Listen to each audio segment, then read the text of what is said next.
یہ زمین جس پہ ہم رہتے ہیں، اللہ فرماتی ہے اس زمین کے نیچے میری نعمتیں بھی ہیں اور میرے عذاب بھی ہیں۔ اسی زمین کے نیچے سے اناج اگتا ہے، اسی زمین کے نیچے سے پھل اور باغات نکلتے ہیں، اسی زمین کے اندر میں نے پیٹرول کی نعمت کو رکھا ہے، میں نے پانی کی نعمت کو رکھا، لیکن اسی زمین کے نیچے زلزلے بھی موجود ہیں، لاوے بھی موجود ہیں، اسی زمین کے اندر دھنسائے جانے کے عذاب بھی موجود ہیں، بڑے بڑے بڑے اژدہا بھی موجود ہیں۔ یہ جو آسمان ہم کو چھت نظر آتا ہے، اس آسمان پہ اللہ کی رحمتیں اور برکتیں بھی موجود ہیں۔ آسمان پر ایسے ملائکہ اور فرشتے موجود ہیں جو انسانی مددگار بن کر زمین پہ اترتے ہیں۔ ایسی موسلادھار بارشیں موجود ہیں جس سے زمین کا سینہ ہرا بھرا ہو جاتا ہے۔ ایسی ہوائیں موجود ہیں جو ہم کو راحتیں دیتی، لیکن اسی آسمان کے اوپر ایسی پتھروں کی برسات بھی ہوتی رہی ہے جو انسانوں کے لیے تباہی اور عذاب کا سبب بنے۔ تو اللہ فرماتی ہے لو ان اہل القری آمنوا واتقوا لفتحنا علیہم برکات من السماء۔ ہر وہ قوم جو ایمان اور تقوی کو اپنے اندر پیدا کر لے تو میں ایسی قوموں کے لیے زمین کے سارے عذاب روک لیتا ہوں، آسمان کے سارے عذاب روک لیتا ہوں، اور زمین و آسمان کی ساری برکت اور رحمتوں کے دروازے اس قوم کے اوپر میں کھول دیتا ہوں۔ بے شک بے شک۔ تو یہ واضح بشارتیں ہیں کہ دنیا کے اندر دو ہی چیزیں ہیں جو تغیرات اور تبدیلی کے اسباب ہیں، ایک نیکی ہے جو رحمت اور برکات کا سبب ہے، دوسرا گناہ ہے جو انسان کے لیے مسائل، مشکلات اور بیماریوں کا سبب ہے۔ اچھا شیخ، جیسے آپ نے کہا کہ نیکی اور برائی ہی دو بنیادی چیزیں ہیں، اچھا یہ بتائیے گا کہ ایک بیماریوں سے پاک معاشرہ کیسے تشکیل دیا جا سکتا ہے؟ جیسے آپ نے جسمانی بیماریوں کا ذکر کیا، لیکن آج جسمانی سے بڑھ کر روحانی اور اخلاقی بیماریاں جو ہیں وہ زیادہ پائی جاتی ہیں، اس حوالے سے ہمارے ناظرین کو تھوڑا سا آگاہ کیجیے گا۔ یہ حافظ عمر وقاص بھائی، بات اصل میں یہ ہے کہ آپ اگر انسانیت کے آغاز پہ غور کریں، انسانیت کی ابتدا پہ غور کریں، تو آپ دیکھیں کہ انسانیت اور نبوت کا آغاز اللہ نے ایک ساتھ کیا ہے۔ یہ نہیں ہوا کہ انسانیت پہلے مارز وجود میں آئی ہے اور نبوت کا آغاز اللہ نے بعد میں کیا۔ یہ بھی نہیں کہ نبوت کا آغاز اللہ نے پہلے کیا اور انسانیت بعد میں مارز وجود میں آئی ہو، نہیں، بلکہ انسانیت اور نبوت کا آغاز اللہ نے ایک ساتھ کیا ہے۔ اس دنیا کا پہلا انسان پہلا نبی بھی ہے، اور اس دنیا کا پہلا نبی ہی پہلا انسان ہے۔ گویا کہ انسانیت کی ابتدا کے ساتھ ہی اللہ تعالیٰ نے انسانیت کے لیے ایک ایسا نظام بھی مقرر کر دیا اور نازل کر دیا جو اس انسان کی رشد و ہدایت کے لیے ایک بہترین راہ تھی۔ اگر آپ قرآن کا مطالعہ کرتے ہیں، میں یہاں تھوڑی سی تفصیل سے آپ بات کروں گا، تو بندہ اللہ تعالیٰ سے ابتدا میں 4 بڑی بڑی چیزیں مانگتا ہے۔ اہدنا الصراط المستقیم صراط الذین انعمت علیہم غیر المغضوب علیہم ولا الضالین۔ ان تینوں کے اندر ہر چیز موجود ہے۔ اللہ مجھے ہدایت چاہیے، صراط مستقیم چاہیے، مجھے غضب سے بچنا ہے، مجھے گمراہی سے بچنا۔ اللہ اس کا جواب انعام یافتہ جو ہے لوگوں کے راستے پہ چلنا۔ انبیاء اللہ تعالیٰ اس کا جواب کیا دیتے ہیں؟ ذالک الکتاب الف لام میم، ان تمام سوالوں کا جواب پھر یہ کتاب ہے۔ اس کتاب کے اندر ہر قسم کی وہ چیز موجود ہے جو تم کو چاہیے۔ ہمارے معاشرے کے اندر اگر ہم بیماریوں سے پاک معاشرہ چاہتے ہیں، ہر قسم کی غلاظت سے پاک معاشرہ چاہتے ہیں، تو اس کے لیے ہمیں چلنا ہوگا۔ یہ دیکھیے کہ انسانیت نے ترقی کی، اس انسان نے ترقی کر کے پرندوں کی طرح فضا میں اڑنا سیکھ لیا، اس انسان نے ترقی کر کے مچھلی کی طرح پانیوں میں تیرنا سیکھ لیا، لیکن اس انسان کو اب تک زمین پر انسانوں کی طرح رہنا نہیں آیا۔ یہ خود ہی فسادات کا موجب ہے۔ اس کی وجہ کیا ہے؟ اس ترقی کے ساتھ وہ اخلاقی قوت موجود نہیں ہے، جو اخلاقی قوت ایک انسان کو صحیح معنوں کے اندر انسان بناتی ہے۔ وہ اخلاقی قوت آپ کو کہاں سے ملے گی؟ نہ ٹیکنالوجی سے ملے گی، نہ سائنس سے ملے گی، نہ آپ کو دنیاوی علوم سے ملے گی۔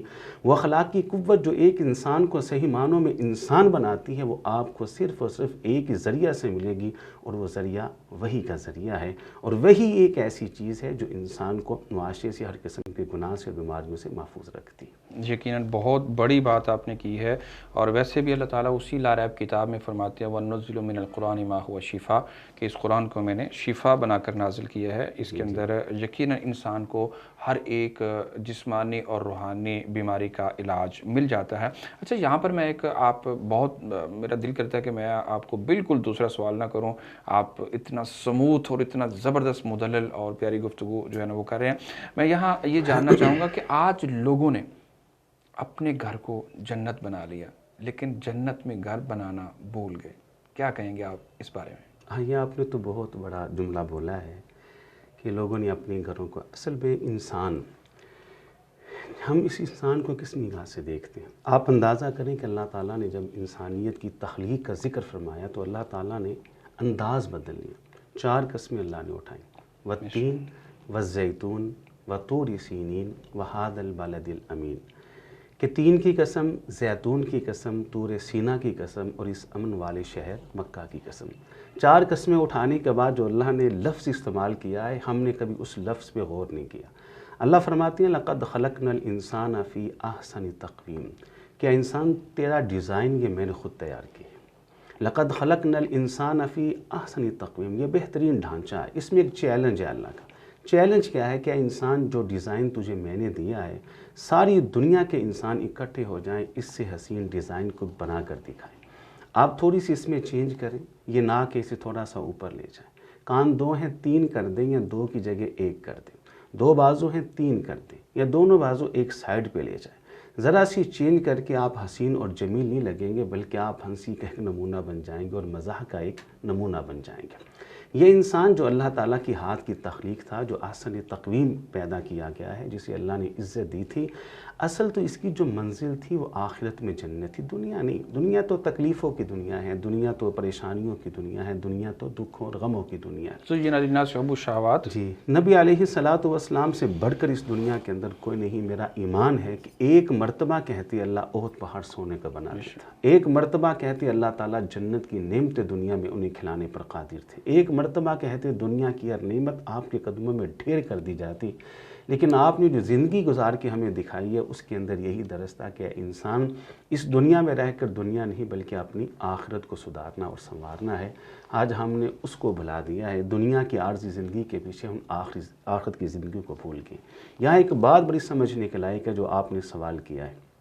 آپ اس دنیا کی حقیقت پہ غور کریں، اس کی جوانی کو، جو آپ نے ذکر کیا گھر کی محلات کو، وہ محل بھی کوئی محل ہے جو کھنڈر بن جائے، وہ جوانی بھی کوئی جوانی ہے کہ جس کو بڑھاپا آ جائے، یا وہ زندگی بھی کوئی زندگی ہے کہ جس کو موت آ جائے، یا وہ خوشی بھی کوئی خوشی ہے کہ جس کے بعد ہزاروں غم آ جائیں۔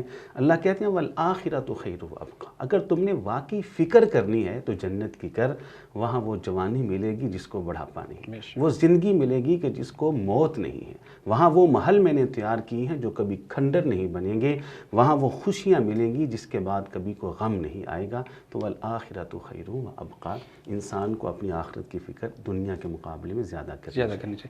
اچھا، آپ نے ایک بڑا نقطہ جو ہے نا وہ 4 قسمیں اور لقد خلقنا الانسان فی احسن تقویم، یہ نقطہ بیان کیا کہ اللہ تعالیٰ نے انسان کو احسن بنایا، جیسے کہ اللہ تعالیٰ ایک دوسرے مقام پہ بھی فرماتے ہیں کہ هو الذی یصورکم فی الارحام کیف یشاء، کہ میں ہی وہ ذات ہوں جس نے جو ہے وہ انسان کو ماں کے وہ کہہ لے رحم میں، بطن میں اس کو جو ہے نا وہ تشکیل دیا، ڈھانچہ بنایا۔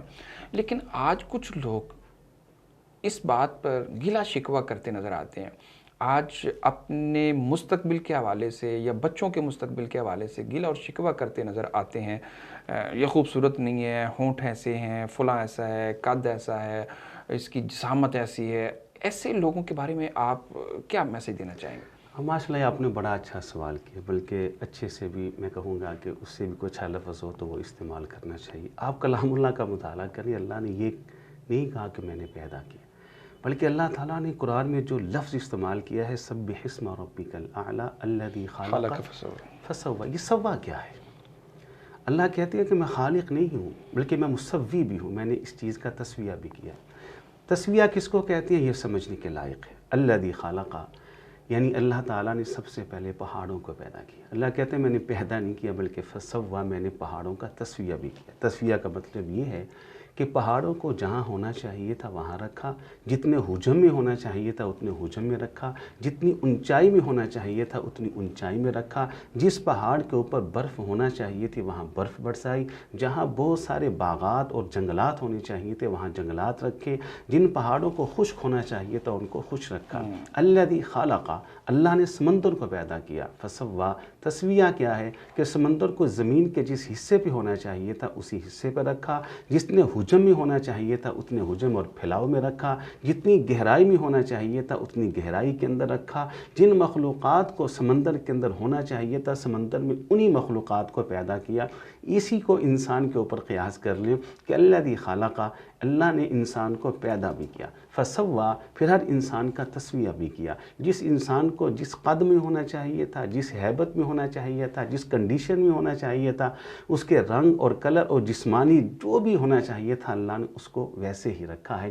یہ انسانی عقل اور انسانی نگاہ چونکہ ناقص ہے، اس لیے یہ اللہ کی پیدا کردہ تخلیق کے اوپر شکوے کرتی رہتی ہے۔ ایسا نہیں ہونا چاہیے، بلکہ انسان کو ہر حال میں کہنا چاہیے کہ اللہ تیرا شکر ہے کہ الحمدللہ تو علی ہمیں کل انسان حال۔ بنایا۔ یقیناً ناظرین، دل تو کرتا ہے کہ ایک ایک سوال کے اوپر ہی جو ہے نا وہ پروگرام ختم کر دیا جائے، اور بلکہ ختم نہ کیا جائے، پروگرام کا ٹائم جو ہے وہ بڑھا دیا جائے، لیکن ہم وقت کی مناسبت سے اور آپ کی مصروفیات اور شیخ کی بھی مصروفیات کی مناسبت سے اپنے آخری سوالات کی طرف بڑھنے کی کوشش کروں گا۔ اچھا شیخ، یہ بتائیے کہ جس طرح آپ نے بہت سارے مسائل کی نشاندہی کی ہے، آپ کی نظر میں معاشرے کے اندر سب سے بڑی بیماری ہے کیا؟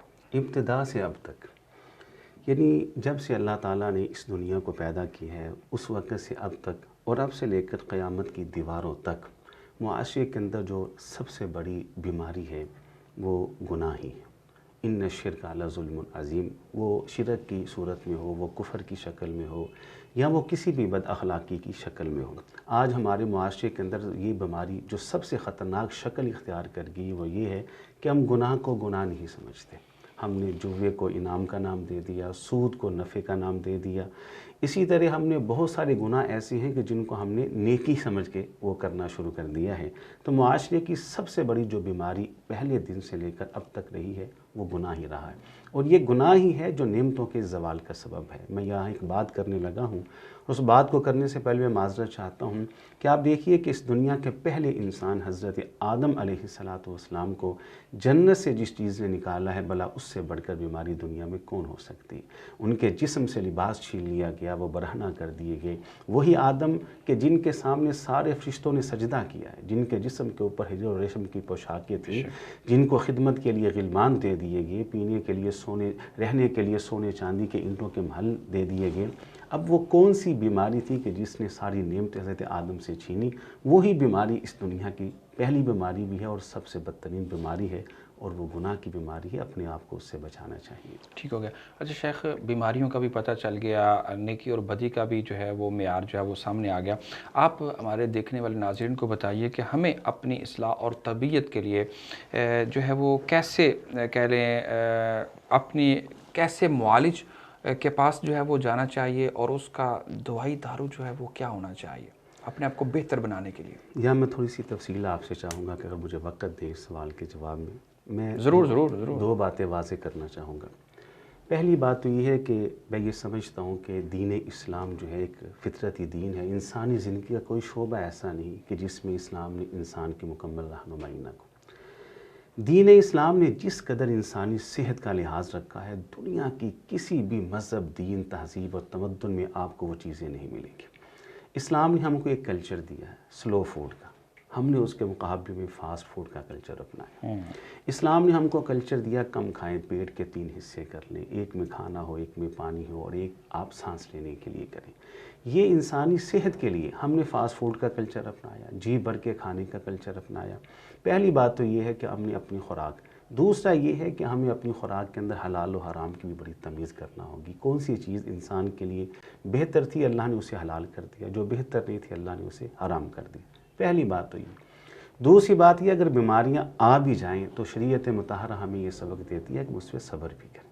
ہم سیرت سے بہت دور ہیں، سیرت کے قریب رہیں گے تو ہمارے اندر صبر پیدا ہو جائے گا۔ آپ دیکھیں کہ اللہ کے رسول ایک صحابی کے پاس جاتے ہیں علیہ الصلوۃ والسلام، انہیں بخار کی بیماری، آپ کہتے ہیں پریشان نہ ہو، یہ بخار جب کسی مومن کو آتا ہے، جب جاتا ہے تو اس کے جسم سے بیماری کے ساتھ ساتھ گناہوں کو یوں جھاڑ دیتا ہے جیسے پتجھڑ اور خزاں کے موسم کے اندر درخت اپنے پتوں کو جھاڑ دیتا ہے۔ یہ تمام حدیثیں انسان کو صبر کی تلقین کرتی ہیں۔ پھر جب آپ علاج کے لیے جائیں تو یہ بھی سنت سے ثابت ہے، تو علاج کے لیے ہمیشہ ایسے معالج کے پاس جائیں جو انسانی جسم کا علاج غذا سے کر رہا ہو، یا انسانی جسم کا علاج جو ہے وہ ایک خدمت سمجھ کے کریں۔ میں یہاں معالجین سے بھی درخواست کروں گا کہ خدا را اللہ تعالیٰ نے اگر آپ کو علم دیا ہے طب کا اور انسانی صحت کی ٹریٹمنٹ کا، تو آپ اس کو کاروبار نہ بنا لیں، انسانی جسم کے ساتھ ایسا کھیل نہ کھیلیں کہ جس سے آپ اپنے چند روپوں کے لیے انسانی جسم کے ساتھ وہ کچھ کر دیتے ہیں کہ کہ العیاذ باللہ کہ اللہ کے ہاں کیا جواب دیں گے۔ ایسے حکماء کے پاس جائیں، ایسے اطباء کے پاس جائیں کہ جو طب کے ساتھ ساتھ انسانی خدمت کا جذبہ بھی اپنے پاس رکھتے ہیں۔ تو میری یہ دعا ہے کہ اللہ تعالیٰ ہمیں گناہوں سے بھی، ہر قسم کی بیماریوں سے بھی، ہمیں بھی، ہماری اولادوں کو، پھر ان کی اولادوں کو، پھر ان کی اولادوں کو، اور قیامت تک جو نسلیں ہماری آئیں، اللہ ان سب کو بیماریوں سے بھی، گناہوں سے محفوظ رکھے۔ تو آج کے پروگرام کے حوالے سے آپ کا خوبصورت سا پیغام عوام کے نام کیا ہے؟ پیغام تو ہم نے جتنی گفتگو ہوئی اس میں ایک میسج اور پیغام ہی تھا، لیکن آپ نے کہا ہے تو جاتے جاتے میں ایک بطور پیغام دیتا نصیحت ہوں کہ اپنے آپ کو اللہ کے رسول کی سیرت کے قریب کر لیں۔ جتنا آپ سیرت کے قریب رہیں گے، بیماریوں سے محفوظ رہیں گے۔ اگر بیماری آ بھی گئی تو اللہ تعالیٰ آپ کو اس پر صبر کی بھی توفیق عطا فرما دیں گے۔ تو اللہ تعالیٰ میرا اور آپ کا حامی و ناصر ہو۔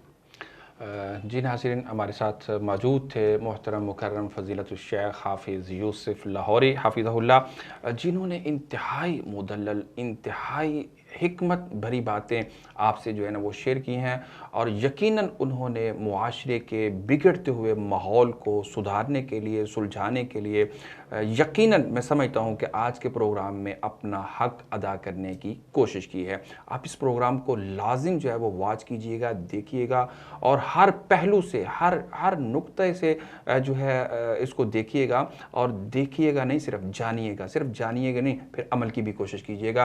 عمل سے زندگی بنتی ہے جنت بھی اور جہنم بھی۔ یہ خاکی اپنی فطرت میں نہ نوری ہے نہ ناری ہے۔ ان چکروں سے میں باہر نکل کر پریکٹیکلی لائف کی طرف بڑھنا چاہیے۔ مجھے امید ہے کہ انشاءاللہ آج کا پروگرام آپ کو بہت زیادہ پسند آیا ہوگا۔ اب تک کے لیے اتنا ہی، مجھے اپنے معزز مہمان کے ساتھ دیجیے اجازت۔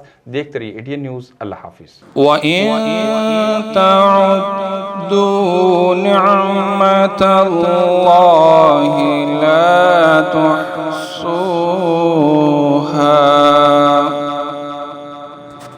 اے دنیا کے حکمرانوں سنو، اے زمین کے اطراف کے حاکموں دیکھو، تم جو بہتوں پر حکمرانی کرتے اور رعایا کی کثرت پر فخر کرتے ہو، کان دھرو۔ حکمت، فہم و فراست اور کمال قدرت سب اسی کی ہے۔ یہ چاند، ستارے، سورج، کرنیں، دن رات سب اپنی کمالیت کے جوہر جو دکھاتے ہیں، یہ سب میرے رب کی مہربانیاں ہیں۔ رب ذوالجلال کی قدرت کے جب چشمے پھوٹتے ہیں تو پھول، کلیاں، باغیچے، گلشن، ہریالی، پودے، یہ دھرتی کے سب نظارے، یہ دریا و سمندر، یہ ندیاں اور نیلے پانی کی آب اشارے، یہ نظام ہستی کو چلانے والے، میری سب دعائیں، التجائیں، مسکراہٹیں، محبتیں سب رنگ لائیں، اور پھر چہروں پر خوشیوں کے گیتوں کی ہو مہکار، تو ہر دل سے نکلے میرے رب کی ہیں مہربانیاں۔ ہم نے کی دعا، اسی نے سنی التجا، یہ سب اسی کی حشمت کا کمال ہے، جو پتھر میں بسنے والے کیڑے کو کرتا ہے روزی عطا۔ ہم سبوں کا پالنہار، جس نے پرندوں کو گنگنانے کی قوت بخشی اور لبوں پر آنے والی صدائیں، یہ سب ہیں میرے رب کی مہربانی۔